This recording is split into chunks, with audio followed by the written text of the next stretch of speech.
What's up guys, Whitaker here from Grind City Media, and tonight for dinner we're gonna make breakfast? Yeah, we're gonna have breakfast for dinner.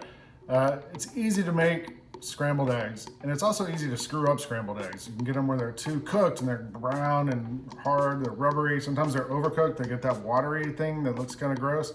Let's make perfect scrambled eggs, let's make awesome scrambled eggs, let's have them for dinner tonight. It's Cooking with Lang, we're gonna do scrambled eggs, let's go! Today we are making scrambled eggs. We don't need a lot of ingredients to do this, we just need good ingredients because if you have only a few, you gotta make sure they're really good. So for the eggs, got some farm fresh eggs here that are gonna be awesome. You can tell looking at them, they look beautiful, they're brown, they look really nice. Some sour cream. This is actually that sour cream you can buy that has the chives in it, but this is just gonna add a little flavor to the eggs, make them creamier. And then some fresh dill is what they had at the store.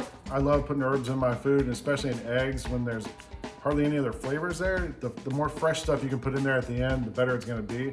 So this is all we're gonna need to make our eggs. Step one, eggs open in the bowl. The one thing I always do is I crack them on a flat surface. It keeps the shell from going up inside there. And I always do it in a bowl instead of cracking them directly into the pan, because in case you get a little piece of shell or something in there, this gives you the chance to get it out of there before you cook it. The only thing we have to do to prep these eggs is get a little bit of flavor in there and get a little bit of milk in there to help us cook it. So, pinch of salt, a little black pepper, and then maybe like a tablespoon of milk. You could do more if you want. I don't need that much in there. And now I'm gonna use a fork, crack up these yolks, like that joke, crack. And then I'm gonna whip them together as best I can until it looks nice and smooth and yellow and all the yolks are incorporated in there really well. We're gonna cook it in this one skillet, got a knob of butter in there. Don't want it too hot. It's gonna be on about medium high. We're gonna let that butter melt, and that's all we gotta do. Just let the butter melt, and then we're gonna cook the eggs. The butter is almost all melted here, so I'm gonna go in with the eggs. And you know what you didn't hear right there? Like a loud sizzle, a pop, anything like that. And I'm just gonna let it sit there for a second. And you want the eggs to kind of start cooking around the outside a little bit. I'm not gonna touch it. You can see how it's a little darker on there. You can see the butter around the edges. So we're just letting the eggs cook a little bit to start. And then I don't want these eggs to kind of sit still. See right there, there's a curd, not a curd, but a piece of cooked egg. I don't want them to really sit still too much. I want to keep agitating them, mixing them around. I'm not whipping them up. I'm just kind of drawing and making sure they don't sit still too long. You can see already the texture is changing. What's it been, 30 seconds? So I don't want them to get overdone. So I'm gonna just keep stirring, leaving them on this heat. Little wisps of smoke coming off all the time. And believe it or not, this is almost done. I know that sounds a little wild because it hasn't been cooked in 1 minute. But you can see there's more solid than there is liquid at this point.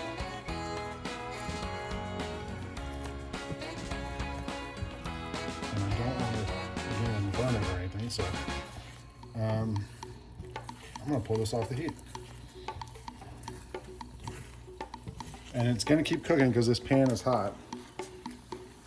So you see how it's still going a little bit. And that's about how I like them right there. So I'm gonna throw in the sour cream right now.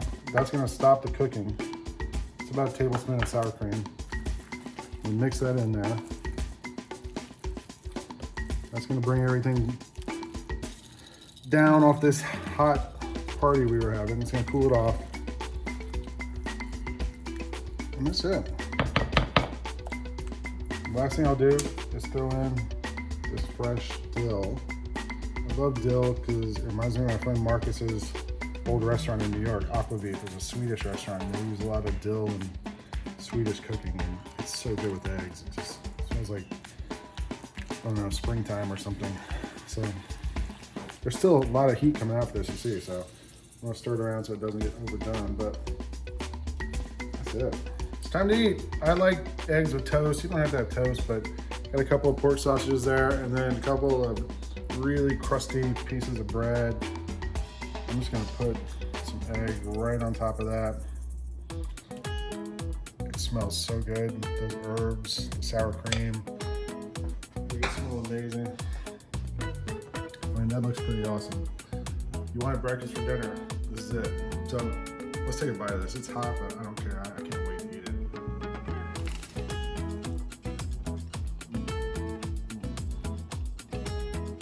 There's so much flavor. You know, eggs don't really have a lot of flavor on their own, but the dill, the sour cream, the taste of salt and pepper, and then the eggs, you can actually taste that yolk, how yellow it was. These are delicious. So that's my dinner. It's breakfast for dinner. The scrambled eggs, the perfect scrambled eggs. You can make them, it's super easy. This is Cooking with Lane. Make it, do it, you can do it.